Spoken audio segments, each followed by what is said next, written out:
Today is a Sunday again. I didn't know KPLC will be on site today. I'm just trying to work on a video and I see there's no power. I'm like, what is this? Anyway, let me do my video before I go to church. It's a political one, so welcome. So you have to start a day in a strong way. I hope you have a nice Sabbath. You're planning to go to church. I am as well planning to go to church. Our church starts at 10:30, around there. We have almost 1 hour to go, so I'll be taking 40 minutes on this political analysis. Of course, I've limited myself just to ODM. Then when I come in the afternoon, I'll be talking about Museveni and other countries surrounding us. All right. So guys, there is something about ODM that is unclear up to now.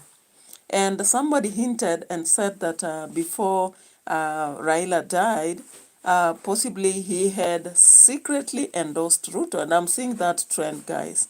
No wonder yesterday we saw people with t-shirts saying RUTO Mbili Tena in the gathering at Mombasa, guys. What do you think? That is what I believe.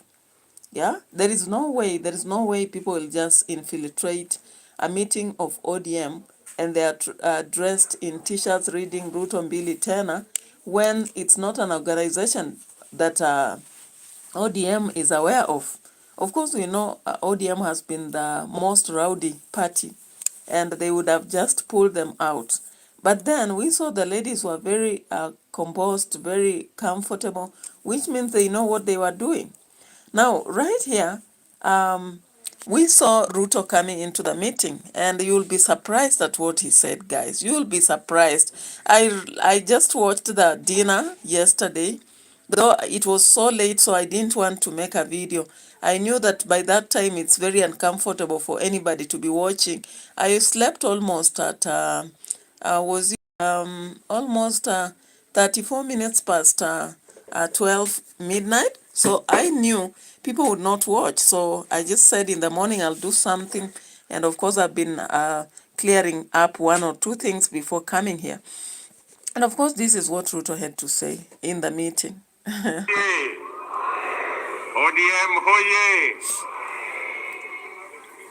Tunasema ODM. ODM. Bas.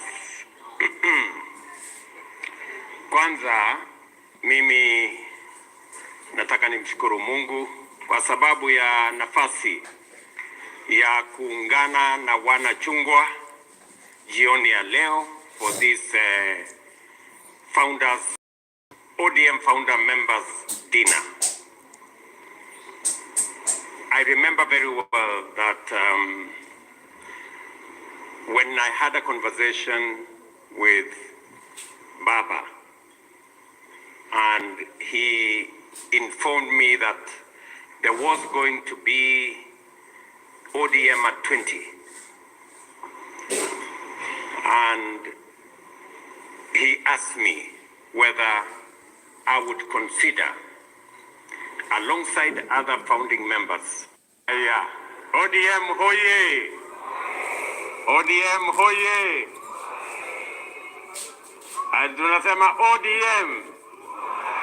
ODM. Bas. 20. And even, if possible, sponsor this dinner. Number one, I am a founder member of ODM, and I have no apologies to make to anyone. So guys, you realize that Ruto is telling us that before Baba passed away, he had officially welcomed him to the event. So he has no apology to anyone. Again, he says that he's a member founder of ODM. So he's not sorry about anything. Now, guys, do you see how politicians are scanning? Very scheming, okay? So people have been saying ODM is a different from Kenya Kwanza. I'm telling you, we are lost. And I read this in between lines and I said, ODM is just now together with ODM. They're just waiting to see what name to create. They're just waiting to see which name to use for 2027. And that is why you are seeing that some of the members of ODM are strongly and unapologetically indicating that they are supporting ODM big time. They know they know quite well that possibly that was the arrangement that is met ahead. So I'm seeing the possibility of those who are resisting just creating another party if they want. Because if they really insist to be in ODM, there is no way they are going to, to walk out just because Ruto has said he's a founder member. And now that they are also relying on Kenya Kwanza for everything, or rather broad-based, there are possibilities, all possibilities. Guys, sometimes when you're drunk with power, you don't care what you're doing. And the people just have to toe the line. And that is what I'm seeing, guys. Listen to this president and what he said.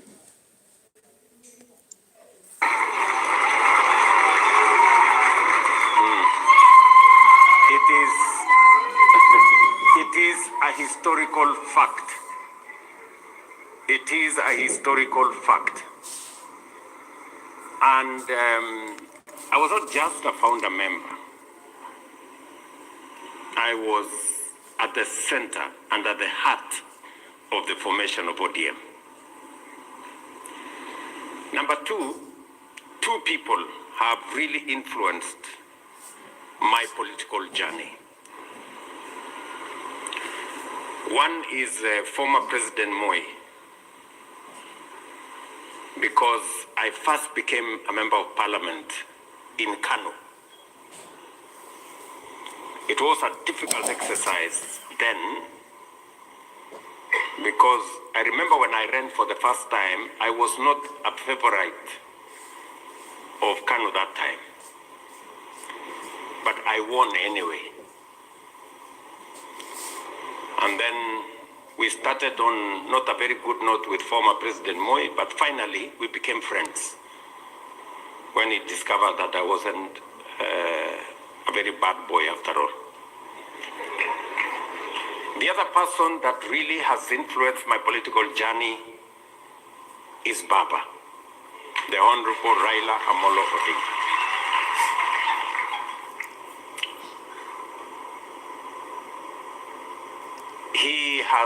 He encouraged me. He came to Eldoret when there was a ceremony for me to be made a Kalenjin elder, imagine. He was there. He encouraged me along the way. And I can say without fear of any contradiction that I learned a lot from the Honorable Raila Odinga. I can say... Now, guys, you see clearly, when I say politics is a game, when we say politics is a game, some people think we are lying. And when we started saying that ODM and Kenya Kwanza are going to have an umbrella, or rather a united movement, or whatever it is, a united arrangement into 2027, people have been thinking it's a lie. What can you now see? What can you see in this? Because I talked about it and some people are like, ODM is ODM. No. No. Paul Silva Boanate. Welcome, welcome. Thank you so much. Is this Brazil flag? Sean Awar. Sean B. Awar. Welcome, welcome on our platform. Thank you so much this morning. We are happy to have you here, and I appreciate. So we are deep into analysis, guys. RUTO has actually clearly now indicated to the people. Read the flags now. He is indicating he was the founder of ODM. He has been a member of ODM. He is claiming he learned a lot from Moi after he vied for his position and joined his forces, and later learned more from Raila Odinga. So, of course, a lot of people spoke in Mombasa, including Winnie. We had Orengo, we had Sifuna, we had Babu. All right? But even after they said whatever they said, RUTO came to the dinner. And when he came to the dinner, he told them, I cannot apologize to talk about me as the member of ODM. And in fact, he had to dress like ODM. See that? So, politicians are very scheming. Very scheming. That is why sometimes they convince people beyond any reasonable doubt to vote them in, to follow them, even when they have been singing a different song. Now, I want to ask you, maybe as you watch, what do you think now? What is RUTO doing? What do you think? And do you think the members of ODM did not know about this? Even though some will say that we cannot be weak, we cannot be swallowed, I am seeing the possibility of ODM being swallowed by Kenya Kwanza and forming another different kind of name or whatever it is, so that now they go into 2027. So Simba Arati, Sifuna, Babu, and those Orengo and whatever, I can see that Governor Nasir, Joho, and the rest of them are taking over. Junet, Gladys, and all those.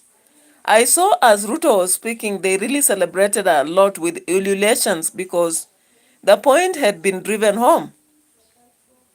So even Bishop Ongiji's sermon did not hit home for ODM. All right? And let's continue listening a little bit, then we go to what other people like Oburu, Winnie, and the rest said. Say that if there are mentees of Raila Odinga, I am one of them. And so, today is a great day that we are celebrating 20 years of ODM. It is really unfortunate that Baba is not there to witness ODM at 20. This celebration would have been a carnival. It would have been something else.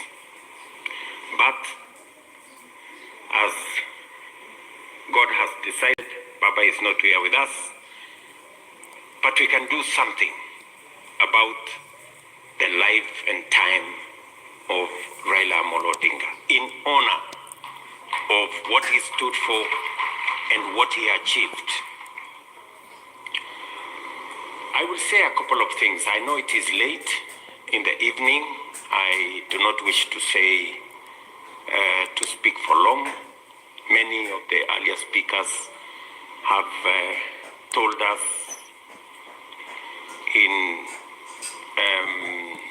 extensively. Mumbingaru, Henry Koskei, Professor Peter Anyang-Nyong, our past Secretary General of ODM, and all the other founder members, including Hassan Joe, so that he stops complaining. No, let me be honest. So Hassan Joe was there. I must give him that. He was there at Imperial Hotel. In fact, I remember very well when we went to this rally and the place was full. So now RUTO had to play it, you know, I don't know whether it's a logarithmic scheming process.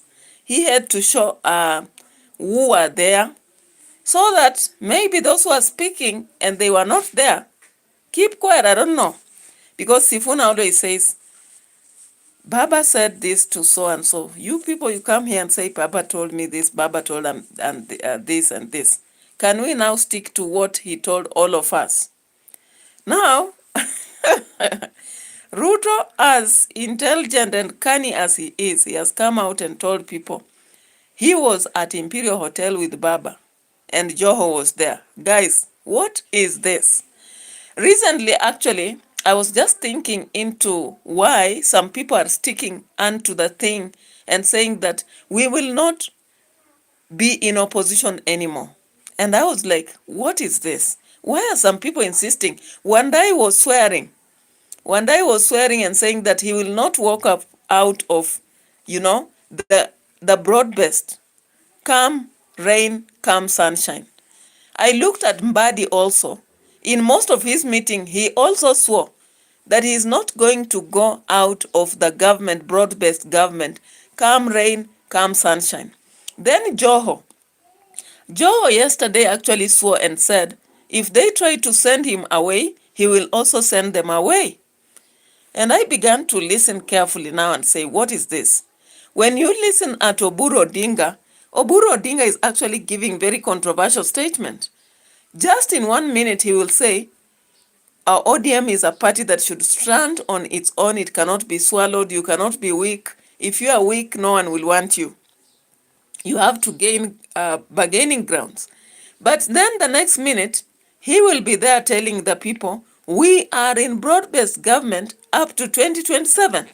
Guys, as a political analyst, when I look at this, then I begin to say there is something cooking. And of course, when RUTO came to that dinner and addressed the meeting, if you are very intelligent, you can actually see what exactly is happening. There is an arrangement between ODM and Kenya Kwanza. We like it or not, we will see it very soon. But there is an arrangement that is actually pinpointing all fingers towards possibly having RUTO as their candidate.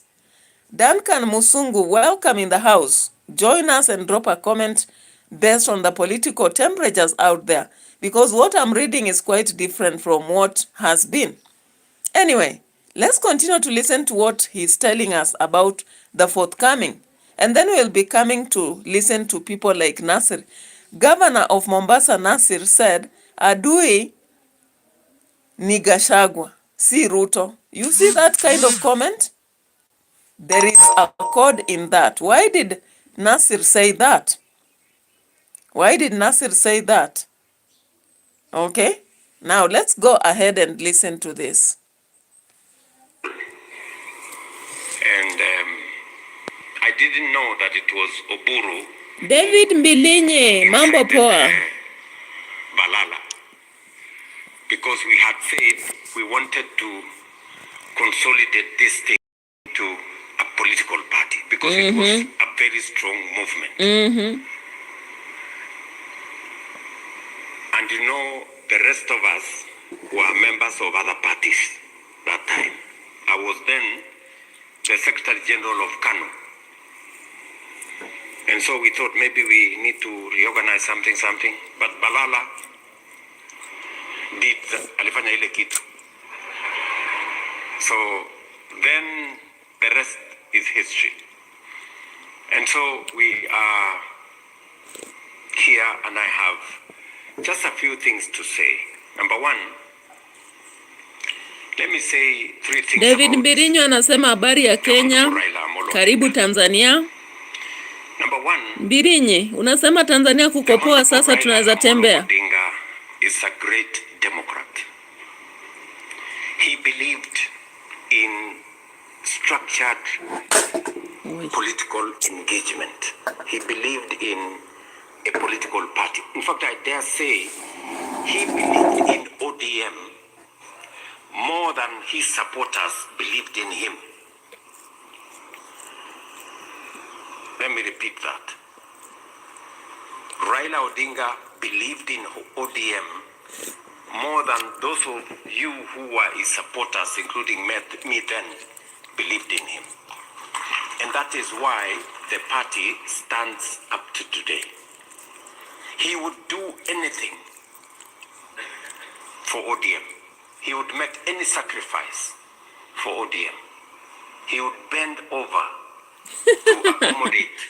Bend over to accommodate, really? Bend over is a very bad word to use, Mr. President. Anyway, David Mbilinyi yuko hapa anasema habari za Kenya, karibu Tanzania, kupopoa, njoo tufanye biashara, tutatembea Tanzania tufanye biashara. Natumai Suluhu hata tufukuza aseme tena tumekuja kuleta mchafuko na mtafaruko. Alitumia neno gani? Alisema tunaleta nini Tanzania? Natumai hata tufukuza tena kama Wakenya, aseme Wakenya wamekuja kuharibu Tanzania. Unajua tangu aanze kuwinda Wakenya akasema wao ndio wameleta mchafuko na kuharibu utangamano wa Tanzania, tumejaribu kuogopa. Ingawa jana alikuwa anasema sasa anaombea roho wa wale walipotea ama walikufa ama wale waliaga ama wale walipoteza mali, lakini tunaendelea kuangalia. Sisi hatuogopi. Na hatuna haja na kuchafua Tanzania, tuna haja na umoja na kuendelea kwa nchi. So Duncan Musungu, of course I had said hi, labda hukuona. Welcome. So what do you see here? What I see actually from what Ruto is giving a long story, I just believe he's trying to drive a point at home that ODM should relate with Kenya Kwanza to form something that is going into 2027. That is the temperature I'm reading. I don't know what you read here, but I told you guys, I don't see how ODM is standing on its own. I don't see. So as long as they are saying that they cannot be absorbed by another party, that is the high possibility I can see as a political analyst anyway. It is what it is. As we go into the long story that Ruto is giving here, what is his point, you know? That is the focal point, is what I'm focusing on. Okay? Odinga,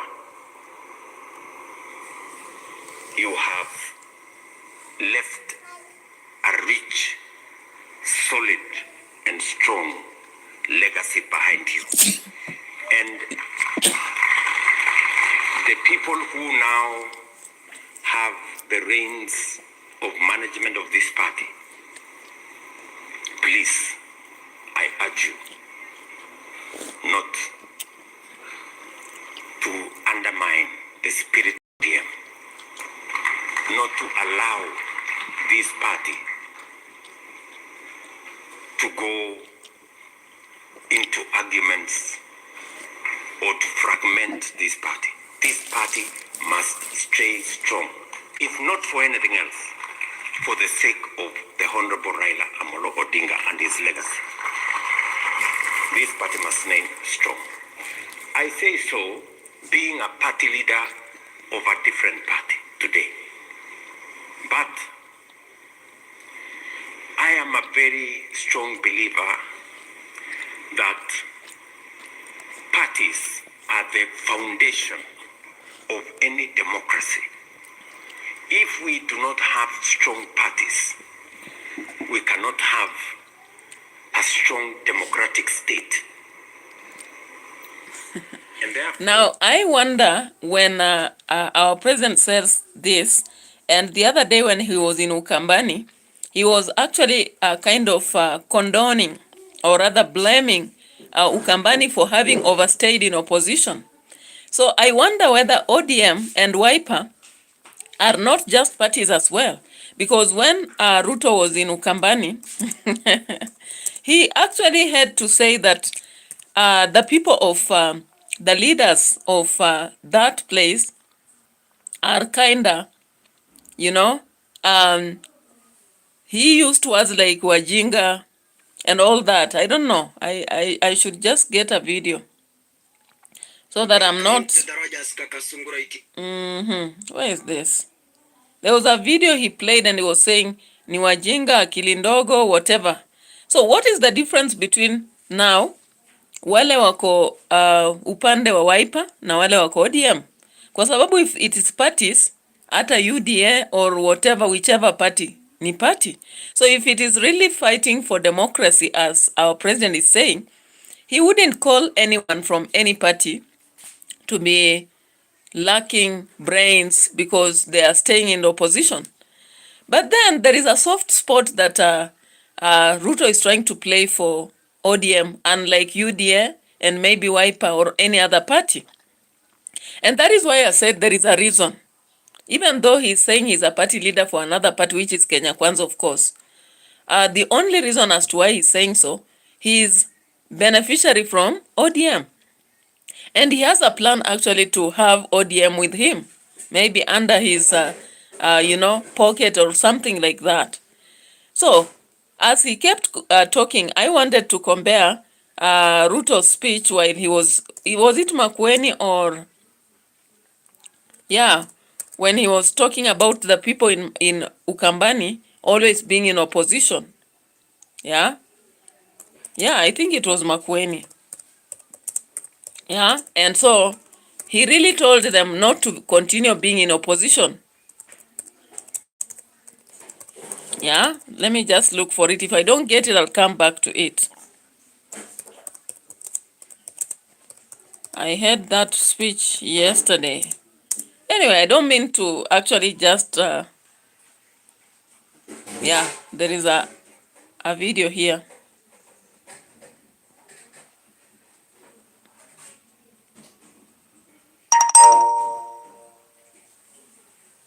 What is happening? There's no voice. Oh. Stops during his campaign tour of Ukambani region.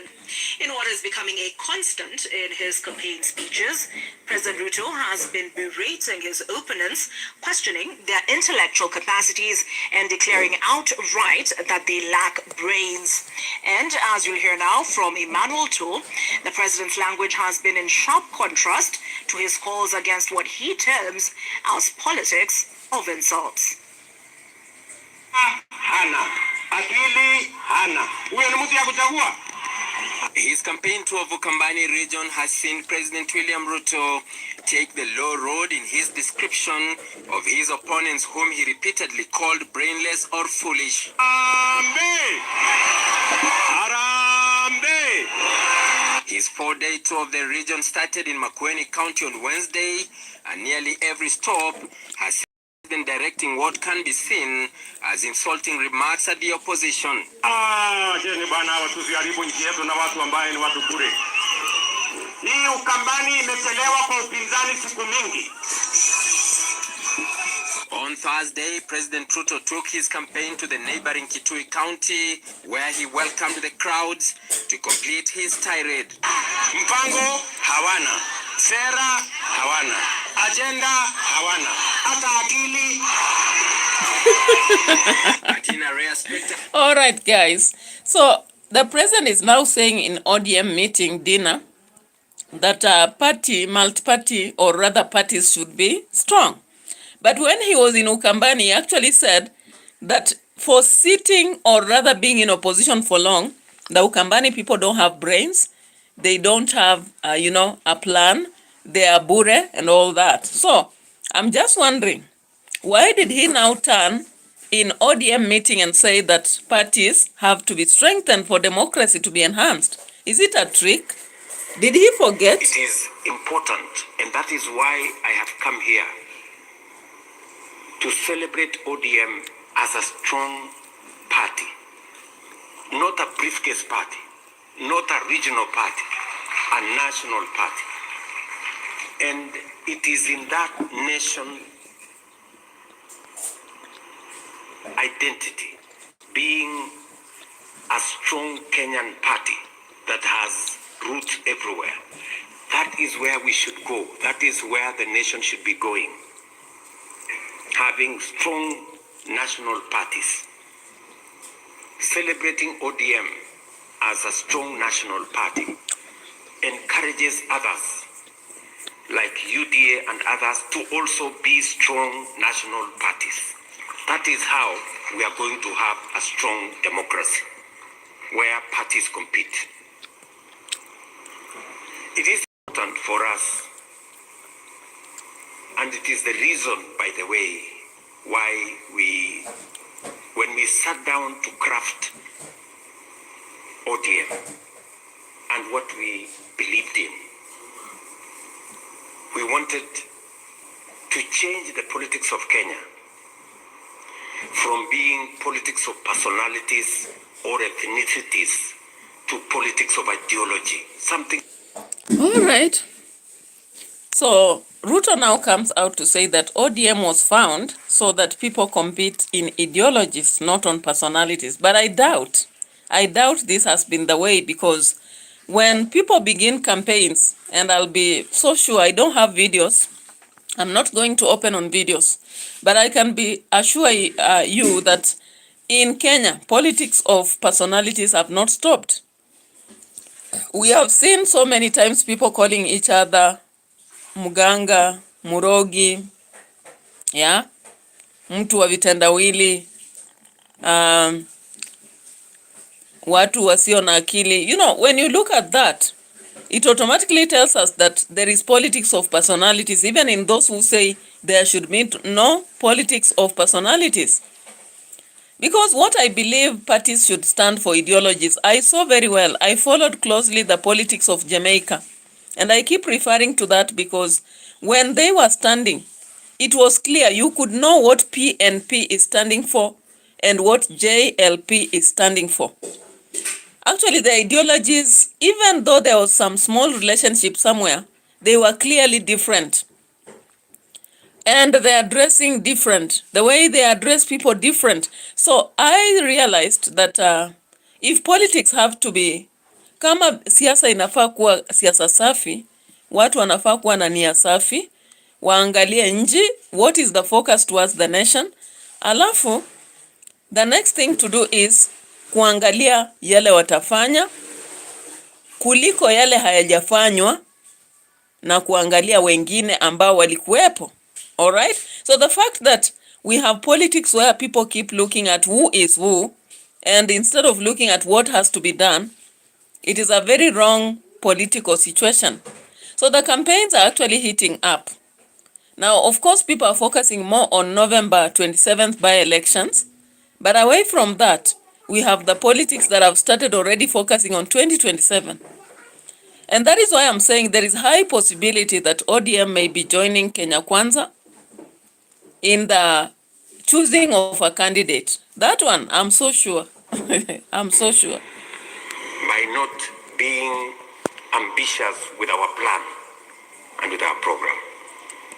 So as we celebrate ODM at 20, I must tell you, the family of ODM,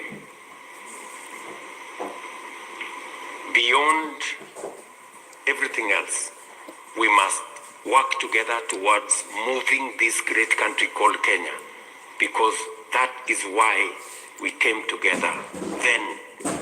And it was right then as it is right today. We may have come together then as individuals. We may be coming together now as political parties, but the mission is the same: to change this country. The mission is the same: to change this country. Nikasema watu wa UDA watafikiri nimehama, nikasema wacha nivae yellow at least ndio waone bado mimi niko. Lakini nikasema nitachanganya na orange ndio ionekane ni broad based.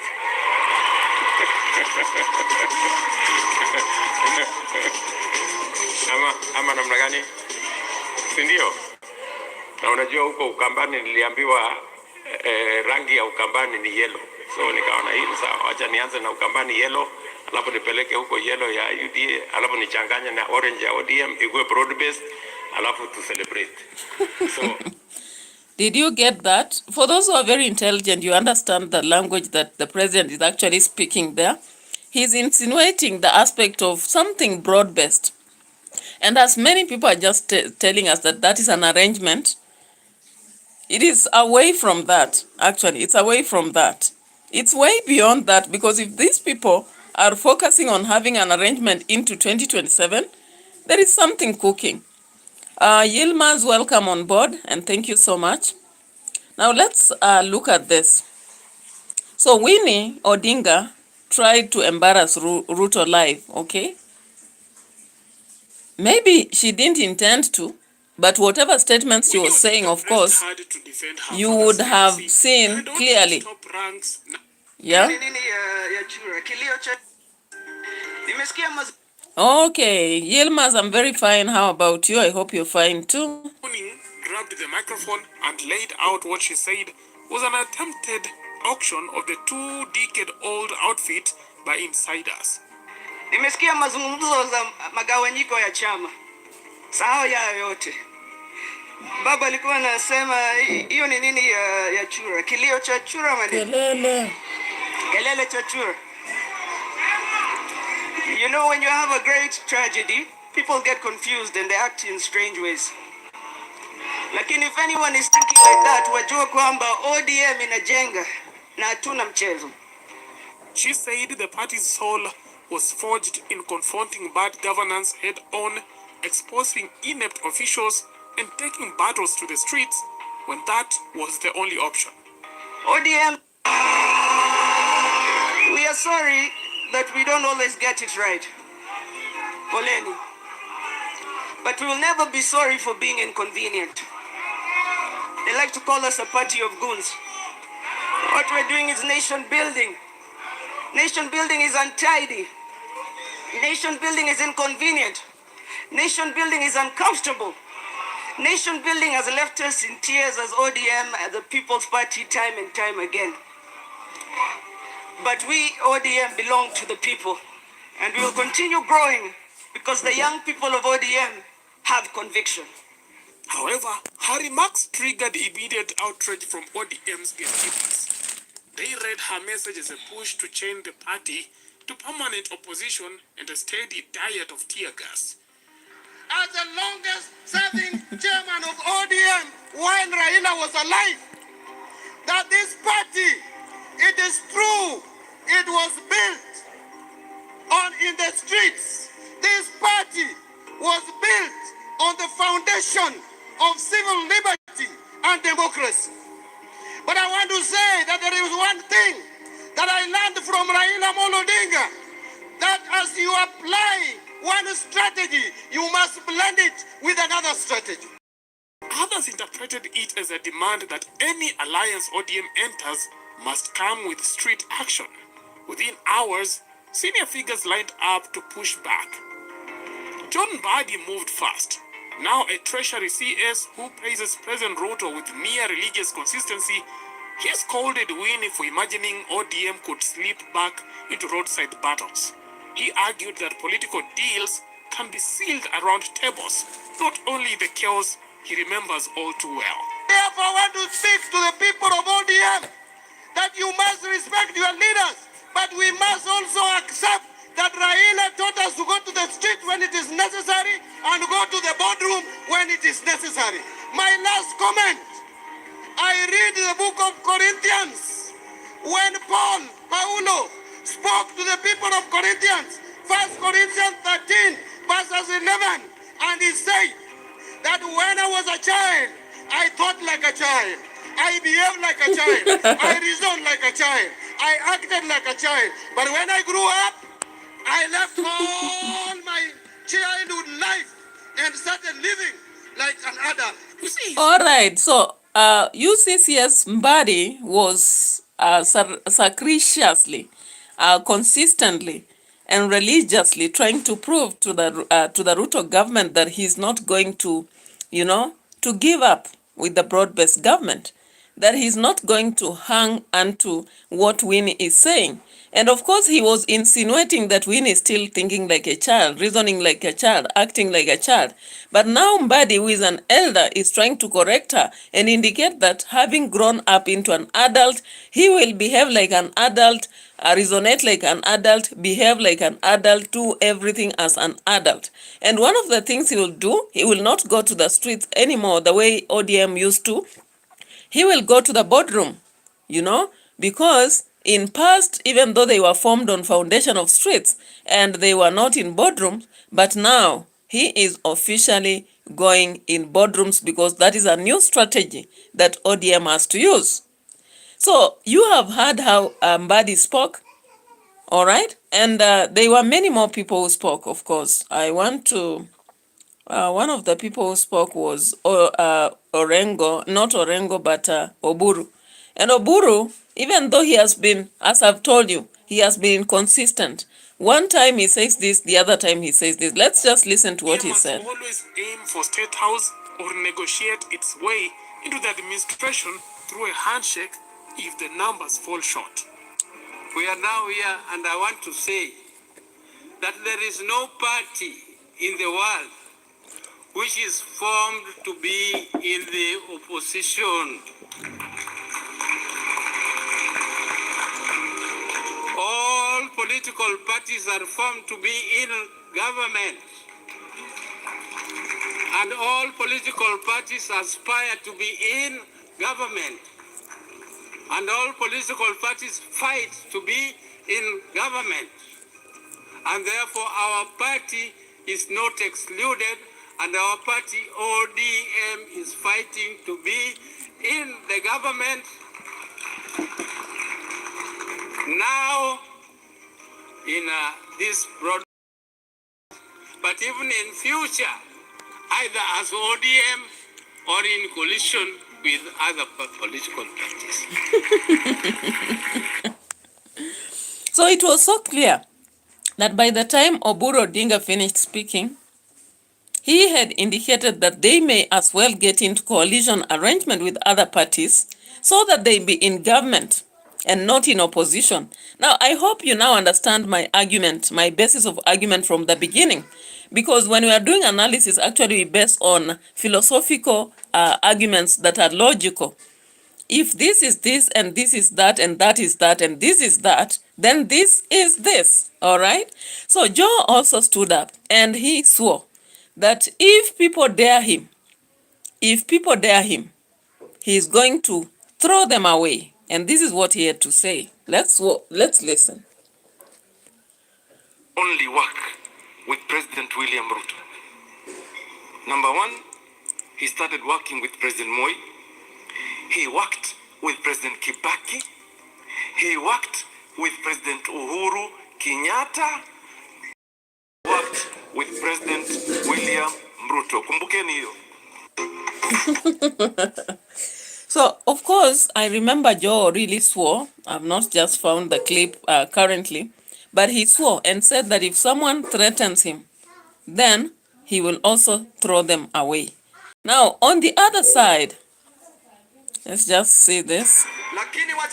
On the other side, when Babu was actually called by Sifuna, he was showing that people don't want him to speak anymore because maybe the language he's speaking is not palatable to most of them. Many feel like there is food that is being taken away from them if Babu continues to speak. So he came up and shared his grievances in public and tried to insinuate that maybe this is the last time he was speaking as ODM or whatever. So many people interpreted that as maybe a process of quitting or giving up because he also questioned why he had not been given any position. Now let's listen to this.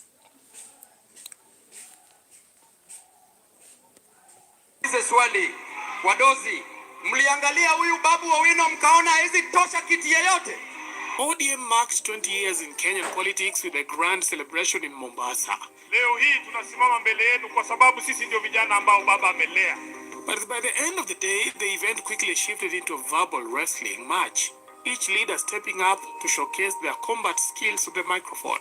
Nimeona you like harassing women, but where Millie Odhiambo is, we will deal with you head on.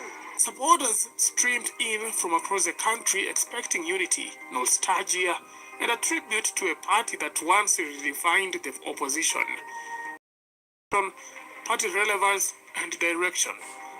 Raila, what Raila has left is bigger than all the 4 presidents who have ruled Kenya could ever live.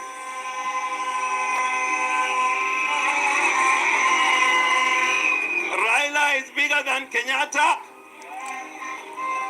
Raila is bigger than Moi. Raila is bigger than Kibaki. Raila is bigger than Uhuru. And Raila is so.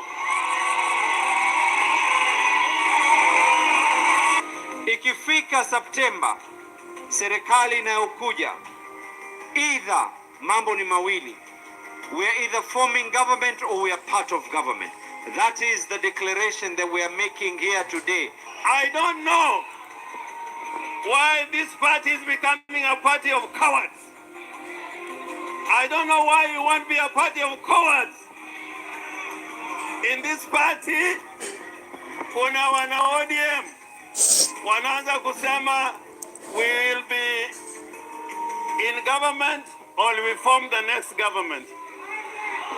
In the world of politics, you better decide what you want. going around the country telling wananchi that we'll either be in government or be part of the government. A strong party like ODM must be sure of what we must be sure of what we want.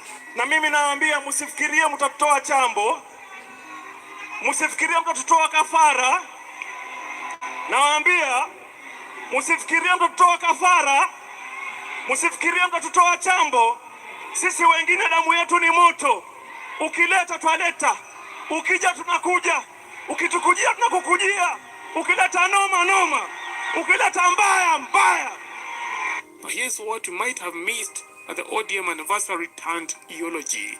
Baba, siku ya leo bei za bidhaa zikienda juu, tutaenda maandamano, wapende wasipende. La mwisho, jana niliona viongozi wetu wa ODM walipewa viti. Congratulations. Lakini wacha niwaulize swali. Wadozi, mliangalia huyu babu tosha kiti yeyote? Kwa hivyo mfikirie hiyo youth leader na kuheshimu, lakini hapo mbele hata babu ametosha party leader. Tunasema ni babu kwa sababu kama kuna tabu ana jawabu la ajabu kwa adabu. Bila babu kuna tabu. So actually that was the push and pull in ODM at Mombasa.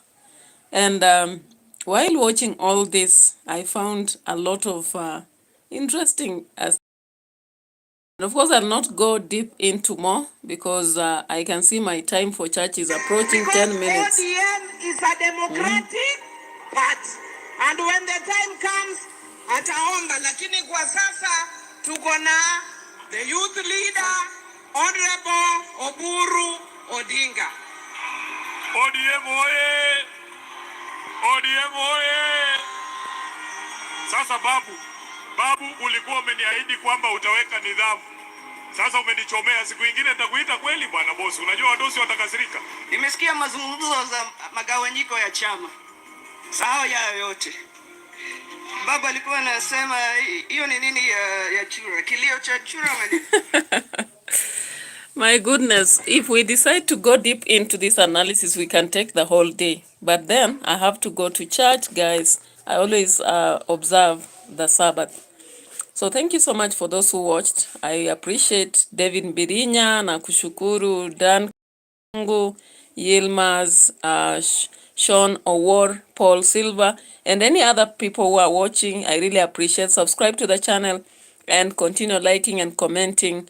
And I really appreciate. So later on, maybe in the evening, when power comes back, we will be having a session to continue our political analysis and also social analysis of Nyabohanse into what Dimwango is actually doing in Poland, washing graves, and Marwa on birthday, what he said, among other stuff in Nyabohanse.